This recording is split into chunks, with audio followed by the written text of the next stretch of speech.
Okay, we're going to use the CRAAP test today to evaluate your first source of information for your research project. So the first thing you're going to do on this worksheet that I've given you is we're going to fill out this top section, source number 1. Then we're going to write the title of the article. Now, when we write the title of articles, we know that we place those in quotation marks. And we're going to be using the Speaking of Psychology article that you read first and annotated and took notes on. So, Speaking of Psychology,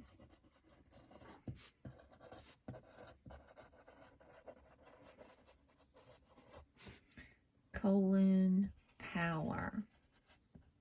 Now, we're not going to write the whole title because this is already in our Works Cited page, and we'll already know from this abbreviated version of the title which source we're talking about. We are going to be examining the website where this article was posted. So at the bottom of the article is the URL, and it's not very long, so we are going to write that in this section. Now, examining the URL of a source can sometimes provide helpful information, and we'll notice in this URL that we do have the word podcast. So if all you had was this document, you may have overlooked the fact that it was a podcast. However, we did listen to that in class as an audio support. Alrighty, so we're going to evaluate this source. We're going to pass judgment using these qualities of the CRAAP test. The first quality that we're going to look at is the currency of the information. How timely is the information? Now, the most current, the better. So we're looking at 0 to 5 years is perfect. So what you're doing on your worksheet is you are taking notes from this video lecture as I walk you through this evaluative process of vetting a source for use in your research project. When you're finished with the video lecture and taking notes, you'll place this in the completed work tray for your grade today. However, as we go back here to the timeliness of information, because research takes so long to conduct and publish, 10 years or sooner is often considered current. So, let's look at this first question. When was the information published or posted? Now, we know from having created our Works Cited entry that date of publication was at the end of the source. So September 2021. So it's very current, just a few months old. Has the information been revised or updated? Sometimes works that have been published years ago will be updated and added, and information will be added that's more current and relevant to current times. If that is the case, oftentimes that information might be an introductory section at the beginning of the source. It may be a footnote at the end of the source. And so I did not see anything that suggests that there has been any revision or update.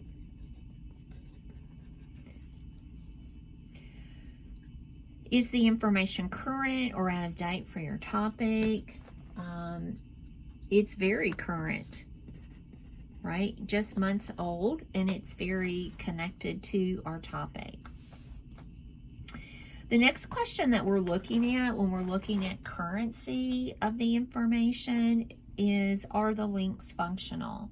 So here we're talking about the hyperlinks on the web page.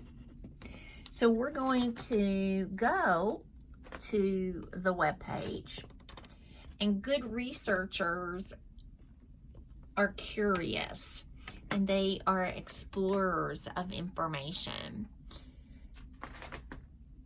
So I have pulled up this article already. You can do this on your own by just Googling the title of the article. And so here is the web page where this podcast has been posted. So if we look around, right over here is a hyperlink. So I click on it, and it works very quickly, and it takes me to another episode. Kind of interesting. If I go on down here, here's another hyperlink. Click on it. Powered is one of those terms that the podcast. So that's excellent. So definitely the hyperlinks are working. So now in this box over here, we're going to give this element of currency a score. 1, it's unreliable, it's not trustworthy, it's not very good, or 10 for excellent. Well, all of these questions that we answered had great answers. So I'm going to give this currency a 10. The next element that we're going to look at is relevance. When we are examining the relevance of a source of information, we're looking at the importance of the information for our needs related to the topic, right? So let's look at these questions and work ourselves through this evaluation process. Does the information relate to your topic or answer your question? Well, without a doubt, it does, right? In the title itself, our focus topic is listed. And then in the title, it tells us how you get it, how it can change you.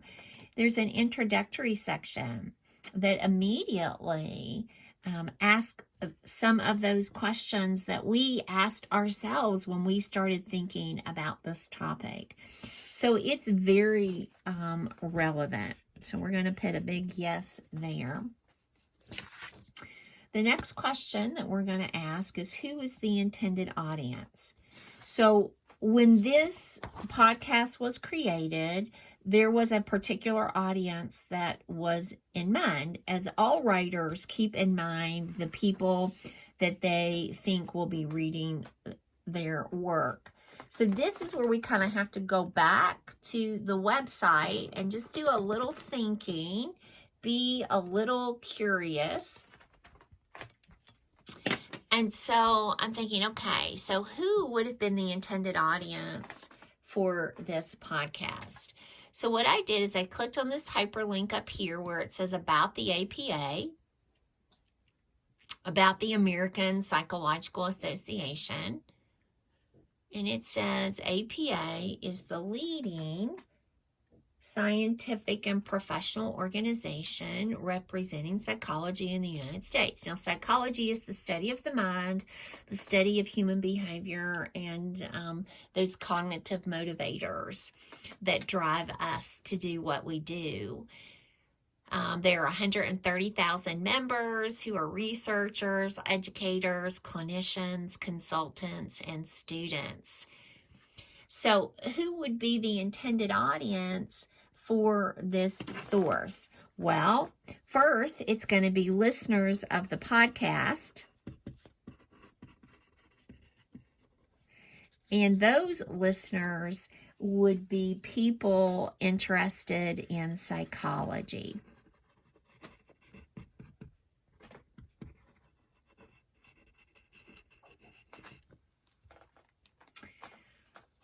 The next question that we want to think about as evaluators of a source for reliability and quality is the information at an appropriate level? Is the information accessible? Is it easy to understand? When you think about the intended audience, is the information included appropriate for that audience? And without a doubt, it is, right? So I just kind of scan back through the transcript, and the language is easy to understand. Even if there is some sophisticated language with the audio podcast support, it's very appropriate and accessible. So we're going to get a big yes here. The next question that we want to think about when we think about relevance is, have you looked at a variety of sources before choosing this one? Good researchers will read lots of information, will review lots of sources before they choose one particular one to be included in an academic paper. Now, you did not select this source, so you're going to write no here. But if we look at this next question, would you be comfortable using this source for a research paper? You're going to say yes, because I, the teacher, vetted this source for you. I've already gone through this evaluation process. Before I selected this one source, I did do a lot of independent research, looking for reliable sources of information that would be relevant to this topic of power. So I did that, but you didn't do that. So that's where you're going to put the no here. Now, next week, you're going to have the opportunity to do a little independent research where you'll be looking at a variety of sources on your own, examining the quality of those sources before you choose one or two to include in your research project. Now, it's time for us to give a score here. And because we had to answer no to this fourth question, we're going to give us a 9, even though all the other elements were very present. So the third quality that we look for when we're evaluating a source using the CRAAP test is authority. And that's the source of the information. What are the credentials? What are the qualifications? What makes the writer an expert on the topic? So the first question is, who is the author? Who's the publisher? Who's the source, the sponsor of the information? Well, the author is very quickly identified. Dacher, Keltner, PhD.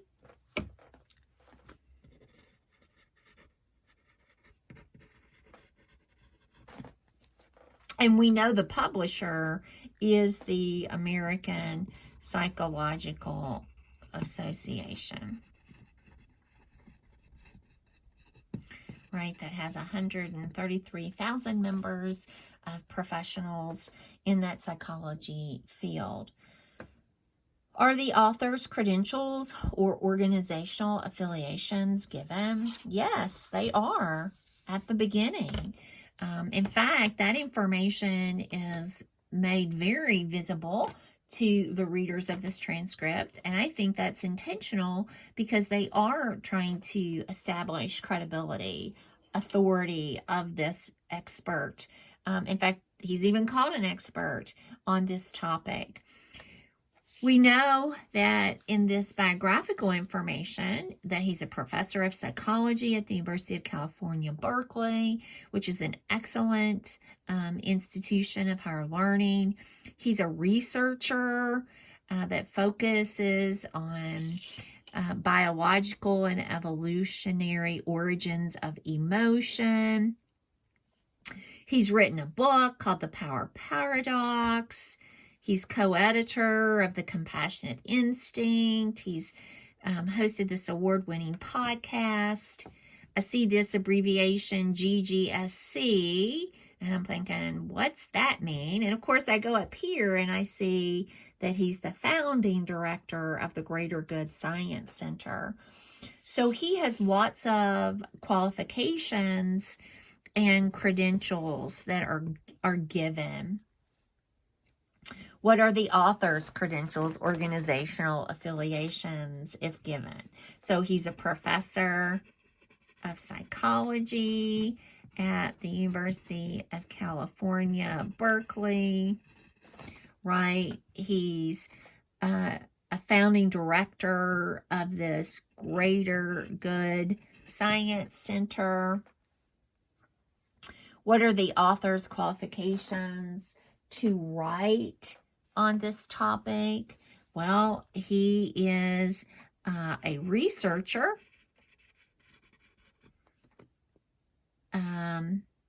He's written a book on power,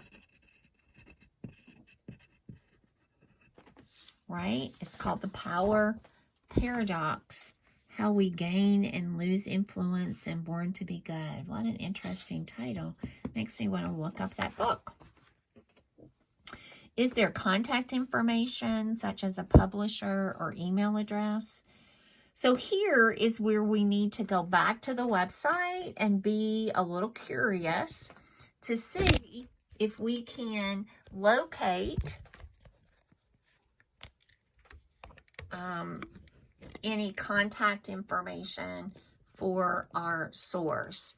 So if I go here, back to the web page, and I'm going to go back to the actual article, and I'm just going to kind of do a quick scan to see if there is any contact us information listed. So here's information about our host, which is always good to see, because we know that she is another contributor.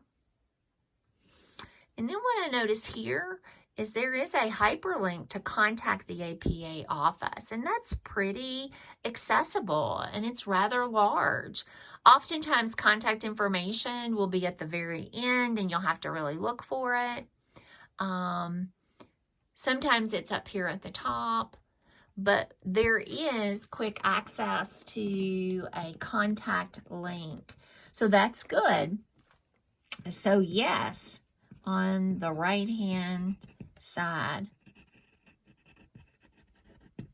Again, if that information is not provided or it's not easy to locate, then the creators might be hiding something. They might be afraid of something, especially an organization like the American Psychological Association. But they're not, right? They're accessible, and they're promoting their vision through that contact information.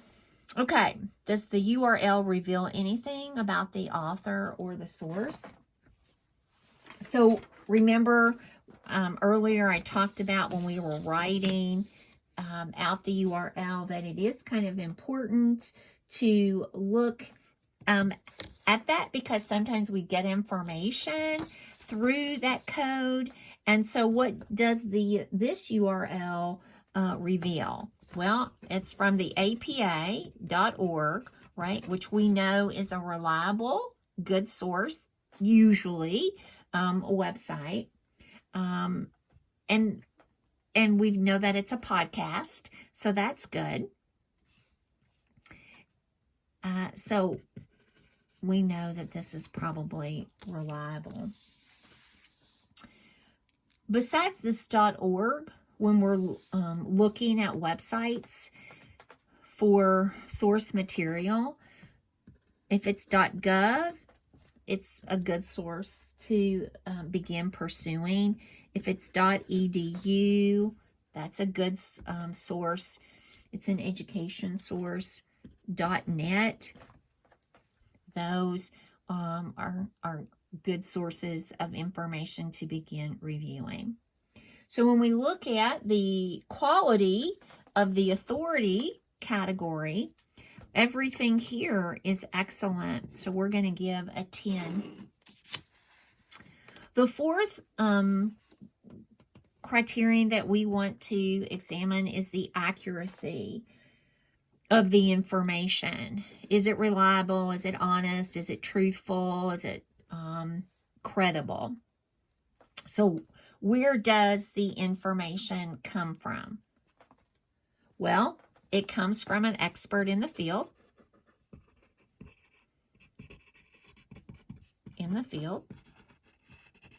And we've already examined that from the authority section. We already know that from having read the information. Is the information supported by evidence? And it is, absolutely. I think it was on page 5 where Keltner is referencing his book. No, that was on page 4. They start talking about his book that's based on his research. He also references other credible sources of information in his discussion. So we're going to say yes, referenced his book and research. Has the information been reviewed or refereed? That's refereed. So reviewed, that means has another expert reviewed this information and authorized it as being accurate and correct. So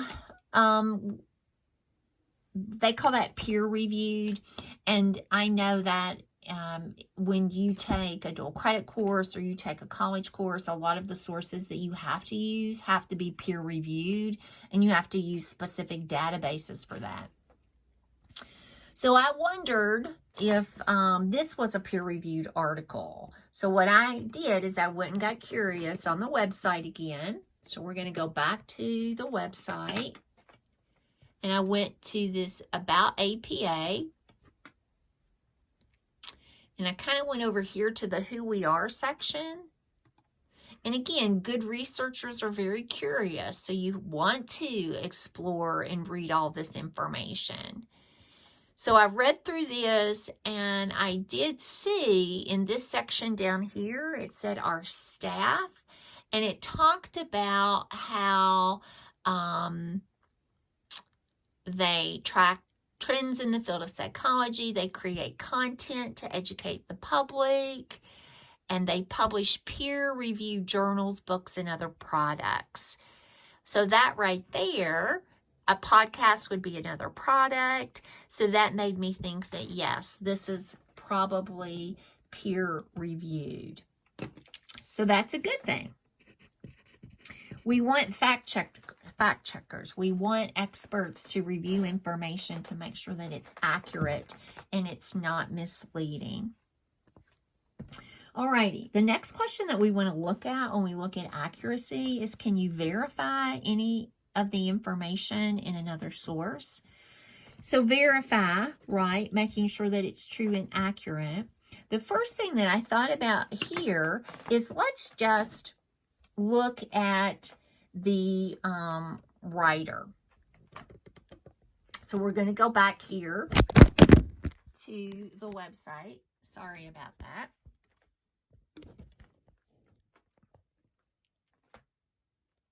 And open up a tab. And we're going to type in the writer's name, Dacher, Keltner. And we're just going to see what comes up.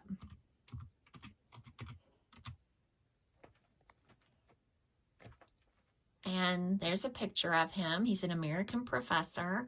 We've got to scroll down through those ads, which are annoying. There's some more pictures of him. And we quickly see that the very first hit is the link to UC Psych, the University of California Psychology Department. And there he is. And look at the top, contact information for him. He's accessible. That's kind of cool. And we can just scroll down there, and then we get lots of information about him. We can also type in the title of his book, Power Paradox. Oh, and look, there's a PDF. I want to click on that. And let's see what happens when I click on that link. Again, very accessible information, which is important for credibility. Wow, that's awesome. So this looks like a PowerPoint presentation that he actually created. That's kind of cool. I'm going to keep that up. I'm going to look at that later. So we, through more research, can verify the information that he's presented in this podcast interview with Kim Mills. So that's great. Does the language or tone seem biased and free of emotion? Now, we know, right, when we talk about bias, that we're looking at a slant, closed-mindedness, free of emotion, right? We're looking for objectivity, right? We're looking for professionalism.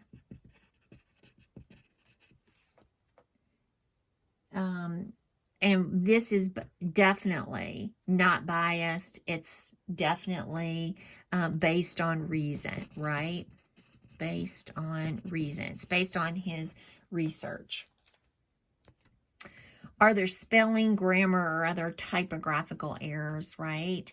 Typographical, typing, word processing. And there aren't, no.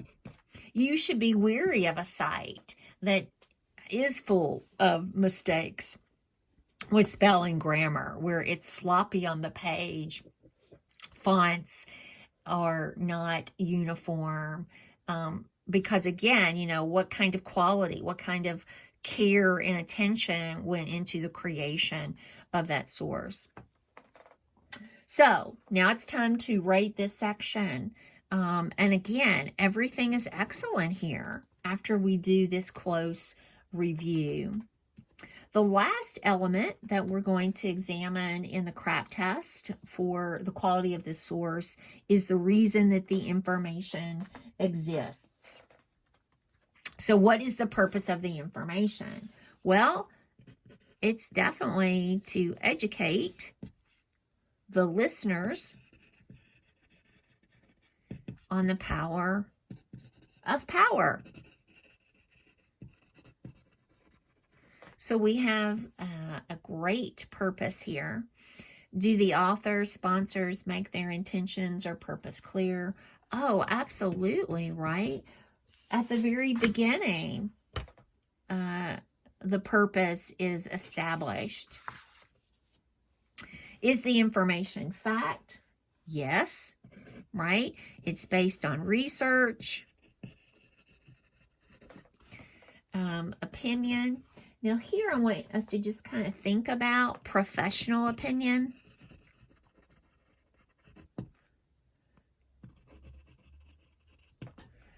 Research in the social science is theories based on scientific observation. So they're ideas that are based on trends of data. So we would call that a professional opinion, right? As research evolves, we learn more information that sometimes proves that what we once thought is no longer true. So we want to look at a professional opinion, right? That's where the authority piece is so important, that the provider of the information is an expert. And of course, propaganda, there's no propaganda going on here. There's no slant to one side. There's no intentional manipulation for persuasion. We would see that through loaded language. We would see that through emotional dialogue. Does the point of view appear objective and impartial? Yes, right? Even though he's an expert, he's only talking about power, he is being very professional and he is being very impartial in his presentation of information. So very reasonable, based on reason. Okay. Are there political, ideological, cultural, religious, institutional, personal biases, right? Are we seeing these slants? Are we seeing only one-sided information? And we're not. None that I can see, right? We're not putting down any political organization. We're not criticizing any idea, right? There's none of this that's taking place. So we're going to give this a 10. So now 10, 20, 30, 49. Here's our total. And then we go here to our key. So 45 to 50 is excellent. So this is a very, very good source for us to use in our research. Now, why is it important to use good sources in our research? Because that boosts our credibility. So let's write this down here. Credibility. We want people to respect our opinion and consider us experts on the topic that we've been researching. And that gives us ethos, which gives us authority. So the better the sources that we use, then the better information that we digest, which then allows us to become expert. And then I want us to write down this word, academicians, right? Because as good researchers, we are being academicians. So what you have just done is you have just used the CRAAP test to evaluate your first source of information for your mini research project. You have examined the currency, the relevance, the authority, the accuracy, and the purpose of your source to determine if it is a good source of information to use. And what you've just discovered is that it is. Now, what you're going to do now is you're going to make sure that you put your name up here and today's date, and you're going to place this in the completed work tray so that you can get your grade for today.